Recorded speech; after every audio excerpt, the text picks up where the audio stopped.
entah itu program pemerintah maupun program dari BUMN. Contohnya Semen Rembang, aku tambahin sendiri. Ini dua yang waktu itu complicated.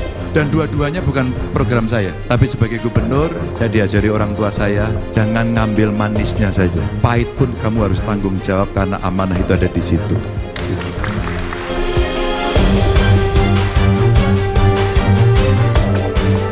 Nah, di sini menurut saya yang keren ya dari Ganjar Pranowo, dan bahkan juga tidak segan-segan memberikan ide kepada KPU besok agar debat cawapres di situ membahas kasus Wadas di sini. Ya memang, kadang-kadang saya juga heran sekali ya terhadap apa yang dilakukan oleh pendukung-pendukung paslon lainnya serangan terhadap Ganjar Pranowo, yaitu soal isu Wadas dan bokep dan bahkan juga kasus EKTP. Kalau kita ketahui dari ketiga kasus tersebut, menurut saya kasus Wadas misalnya di situ sudah selesai, dan bahkan juga pentolan dari penolak kasus Wadas tersebut bahkan juga sudah mendapatkan ganti untung. Dan kasus EKTP juga Ganjar Pranowo tidak terlibat atau tidak terbukti menerima aliran dana uang dari kasus EKTP. Nah, jadi di situ menurut saya sangat keren sekali ketika Ganjar Pranowo di sini minta konflik Wadas dibahas dalam debat cawapres tentang lingkungan hidup pekan depan. Di sini sangat keren. Nah, bahkan di sini juga dikomentari oleh Wagimandip 212. Ganjar Pranowo sebaiknya konflik Wadas dibahas. Pak Lurah ketar-ketir. Ya kalau kita melihat beritanya secara keseluruhan ya, ternyata di sini bendungan bener di sini yang berada di Desa Wadas. Di sini ternyata proyek strategis nasional, yaitu proyek pemerintahan pusat. Tetapi di sini diselesaikan oleh Ganjar Pranowo. Kurang baik gimana coba Ganjar Pranowo mampu menyelesaikan proyek bendungan bener di sini, yaitu dengan cara yang sangat humanis sekali. Dan bahkan juga masyarakat di Wadas sudah menerima ganti untung. Di sini sangat keren sekali. Kalau di sini misalnya, yaitu Ganjar Pranowo meminta konflik Wadas dibahas dalam debat cawapres yang diadakan pada minggu depan, kemungkinan akan membuat ketar-ketir ya. Kemudian Pak Lurah, betul apa yang dikatakan oleh Wagimandip 212, karena ini adalah proyek strategis nasional, proyek pemerintahan pusat. Di sini sangat keren sekali, berbeda sekali dengan pada waktu lalu debat ketiga, yaitu ketika kedua capres di sini dianggap menyerang dari Pak Prabowo Subianto. Padahal kalau menurut saya sih itu pertanyaan yang wajar sekali ya ditanyakan ketika ada debat, apalagi temanya juga tentang pertahanan. Jadi sangat lucu sekali. Bahkan terframing di situ Pak Prabowo Subianto diserang oleh kandidat dua calon. Di situ sangat lucu sekali. Tetapi di sini malah Ganjar Pranowo meminta konflik Wadas dibahas. Di sini artinya apa? Artinya Ganjar Pranowo terbuka dan tidak ada rahasia-rahasiaan tentang proyek-proyek di sini. Di sini bentuk pertanggungjawaban Ganjar. Soalnya banyak sekali yang mempertanyakan soal kasus Wadas. Ketika misalnya Ganjar Pranowo mengisi kuliah umum, mengisi diskusi terbuka, itu masih banyak yang belum mengetahui tentang Wadas, kasus Wadas selesai apa belum. Nah, dari sini saya juga penasaran, kira-kira komentar-komentarnya seperti apa ya di sini. Ganjar Pranowo menegaskan tidak lari dari tanggung jawab terkait proyek Wadas di Jawa Tengah. Ya, terbukti pada waktu lalu juga sudah selesai dengan baik dan dengan cara humanis. Bakal seru nih, Pak Lurah panas dingin. Untuk apa dibahas? Biasanya proyek besar macet.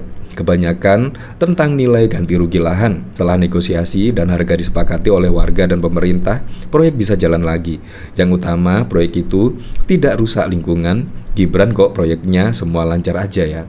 Contohnya apa yang lancar? Yakin siap, jangan sampai pipis di celana. Di Jawa Tengah banyak galian C. Mosok mbien Pak Ganjar jadi gubernur orang ngerti. Komisi 3 DPR RI puji cara Ganjar menyelesaikan konflik Wadas satset. Nah, bahkan di sini juga pada waktu lalu ya terframing di sini, yaitu Pak Prabowo Subianto bahkan diserang oleh Anies dan juga Ganjar pada debat ketiga yang diadakan oleh KPU pada waktu lalu. Di sini bahkan dari Detik Sulsel analisa debat capres ketiga, Prabowo kewalahan diserang Anies dan Ganjar. Memang pada waktu lalu saya ketika melihat Pak Prabowo Subianto ya terlihat sangat diam sekali dan bahkan juga tidak ada jawaban yang berarti. yaitu apa yang telah ditunjukkan data-data oleh Anies Baswedan dan juga Ganjar Pranowo. Di situ menurut saya pertanyaan yang sangat telak sekali, yaitu kepada Pak Prabowo Subianto, sekelas Menhan seharusnya Pak Prabowo unjuk gigi lah. Apalagi tentang pertahanan, seharusnya Pak Prabowo di situ yang menguasai panggung debat, seharusnya seperti itu. Tetapi malah ya Anda bisa melihat sendiri lah. Di sini pakar politik dari Universitas Hasanuddin, Ali Armunanto, menilai Capres nomor urut 2 Prabowo Subianto kewalahan saat debat ketiga Pilpres 2024 yang digelar dalam malam tadi. Prabowo dianggap tampil emosional usai disudutkan Capres nomor urut 1 Anies Baswedan dan Capres nomor urut 3 Ganjar Pranowo. Sepertinya Anies dan Ganjar kompak dalam artian mereka mampu menyudutkan dan membuat Prabowo kelihatan emosional dalam debat ini.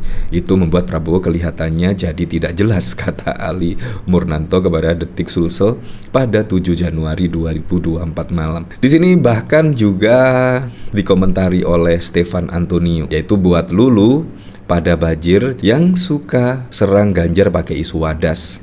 Nih capres gua nantangin buat buka data Wadas di debat berikutnya. Kalau udah kayak begini, lurah lo yang bakal terbongkar. Karena emang dari awal Wadas itu proyek strategis nasional. Ganjar justru ngelindungi muka Jokowi, malah Lulu pada serang Ganjar. Kan bangke emang lu. Ya memang di sini adalah proyek strategis nasional, tetapi semuanya ketika pada waktu lalu kasus proyek Wadas di sini semua menyorot siapa?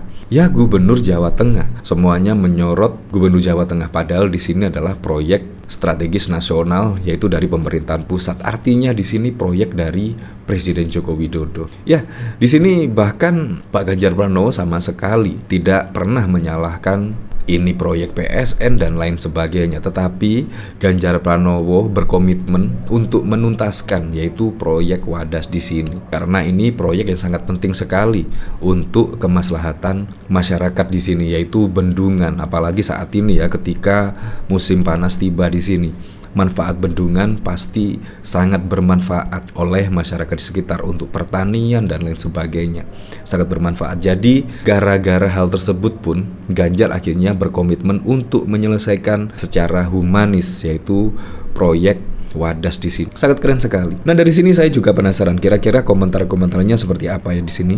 Kayaknya Capres Manula itu nggak akan sanggup senggol-senggol Wadas. Ujung-ujungnya sesembahan dia yang bakal kena. Kan proyek dari pusat. Seru nih, yang jelas 02 udah nggak berani ungkit-ungkit Wadas lagi.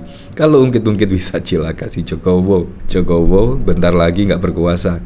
Emang bisa berharap apa sama Wowo? Pemilihnya yang 64 juta aja dikhianati. Ayo bersatu bongkar semuanya. Nah, di sini bahkan dari berita kompas.com, bendungan bener, PSN yang ditolak warga Wadas merupakan tertinggi kedua di Asia Tenggara. Ya, jadi seperti itu. Memang proyek Wadas adalah proyek strategis nasional. Jadi di situ seharusnya ya Presiden Joko Widodo lah yang turun ke lapangan ya. Tapi di sini Ganjar Pranowo pasang badan, dan bahkan saat ini konflik Wadas juga sudah selesai, dan bahkan pentolan dari kasus Wadas tersebut juga sudah mendapatkan ganti untung. Menurut saya sangat keren lah cara Ganjar di sini. Makanya menurut saya sangat keren juga ketika Ganjar yaitu tentang tema lingkungan hidup pada debat Cawapres minggu depan. Ganjar Pranowo bahkan juga menantang yaitu konflik Wadas di sini dibahas dalam debat Cawapres. Ya supaya apa? Supaya clear lah. Juga supaya masyarakat teredukasi dengan adanya yaitu tema tentang konflik Wadas di sini, biar masyarakat teredukasi. Ya apapun itu untuk Pilpres 2024 mendatang, semoga saja berjalan dengan aman, berjalan dengan lancar, dan yang paling penting berjalan dengan jujur dan juga adil.